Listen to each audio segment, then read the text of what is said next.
Chapter 28 In the Lair of Injun Joe. That night Tom and Huck were ready for their adventure. They hung about the neighborhood of the tavern until after 9, one watching the alley at a distance and the other the tavern door. Nobody entered the alley or left it. Nobody resembling the Spaniard entered or left the tavern door. The night promised to be a fair one, so Tom went home with the understanding that if a considerable degree of darkness came on, Huck was to come and "mow," whereupon he would slip out and try the keys. But the night remained clear, and Huck closed his watch and retired to bed in an empty sugar hogshead about 12. Tuesday the boys had the same ill luck, also Wednesday, but Thursday night promised better. Tom slipped out in good season with his aunt's old tin lantern and a large towel to blindfold it with. He hid the lantern in Huck's sugar hogshead, and the watch began. An hour before midnight the tavern closed up, and its lights, the only ones thereabouts, were put out. No Spaniard had been seen. Nobody entered or left the alley. Everything was auspicious. The blackness of darkness reigned. The perfect stillness was interrupted only by occasional mutterings of distant thunder. Tom got his lantern, lit it in the hogshead, wrapped it closely in the towel, and the two adventurers crept in the gloom toward the tavern. Huck stood sentry, and Tom felt his way into the alley. Then there was a season of waiting anxiety that weighed upon Huck's spirits like a mountain. He began to wish he could see a flash from the lantern. It would frighten him, but it would at least tell him that Tom was alive yet. It seemed hours since Tom had disappeared. Surely he must have fainted. Maybe he was dead. Maybe his heart had burst under terror and excitement. In his uneasiness, Huck found himself drawing closer and closer to the alley, fearing all sorts of dreadful things, and momentarily expecting some catastrophe to happen that would take away his breath. There was not much to take away, for he seemed only able to inhale it by thimblefuls, and his heart would soon wear itself out, the way it was beating. Suddenly there was a flash of light, and Tom came tearing by him. "Run!" said he. "Run for your life!" He needn't have repeated it. Once was enough. Huck was making 30 or 40 miles an hour before the repetition was uttered. The boys never stopped till they reached the shed of a deserted slaughterhouse at the lower end of the village.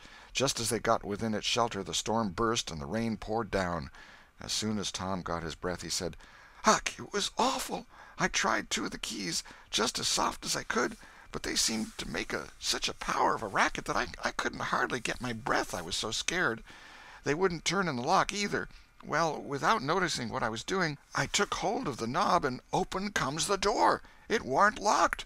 I hopped in and shook off the towel, and great Caesar's ghost!" What'd you see, Tom?" "Huck, I most stepped onto Injun Joe's hand." "No!" "Yes. He was laying there sound asleep on the floor, with his old patch on his eye and his arms spread out." "Lordy, what'd you do? Did he wake up?" "No, never budged. Drunk, I reckon. I just grabbed that towel and started." "I'd never thought of the towel, I bet." "Well, I would. My aunt would make me mighty sick if I lost it." "Say, Tom, did you see that box?" "Huck, I didn't wait to look around. I didn't see the box. I didn't see the cross. I didn't see anything but a bottle and a tin cup on the floor by Injun Joe. Yes, and I saw 2 barrels and lots more bottles in the room." "Don't you see, now? What's the matter with that haunted room?" "How?" "Why, it's haunted with whiskey. Maybe all the temperance taverns have got a haunted room, hey, Huck?" "Well, I reckon maybe that's so. Who'd have thought such a thing? But say, Tom, now's a mighty good time to get that box if Injun Joe's drunk." "It is that. You try it." Huck shuddered. "Well, no, I reckon not." "And I reckon not, Huck. Only 1 bottle alongside of Injun Joe ain't enough. If there'd been 3 he'd be drunk enough, and I'd do it." There was a long pause for reflection, and then Tom said, "Looky here, Huck, let's not try that thing any more till we know Injun Joe's not in there. It's too scary. Now, if we watch every night, we'll be dead sure to see him go out, some time or other, and then we'll snatch that box quicker'n lightning." "Well, I'm agreed. I'll watch the whole night long, and I'll do it every night, too, if you'll do the other part of the job." "All right, I will. All you got to do is to trot up Hooper Street a block and mow, and if I'm asleep you throw some gravel at the window and that'll fetch me." "Agreed, and good as wheat." "Now, Huck, the storm's over and I'll go home. It'll begin to be daylight in a couple hours. You go back and watch that long, will you?" "I said I would, Tom, and I will. I'll haunt that tavern every night for a year." I'll sleep all day and I'll stand watch all night." "That's all right. Now, where are you going to sleep?" "In Ben Rogers' hayloft. He lets me, and so does his pap's nigger man, Uncle Jake.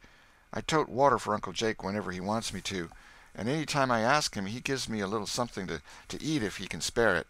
That's a mighty good nigger, Tom. He likes me, because I don't ever act as if I was above him. Sometimes I set right down and eat with him, but you needn't tell that. A body's got to do things when he's awful hungry he wouldn't want to do as a steady thing. Well, if I don't want you in the daytime I'll let you sleep. I won't come bothering round. Any time you see something's up in the night, just skip right around and meow." End of chapter 28.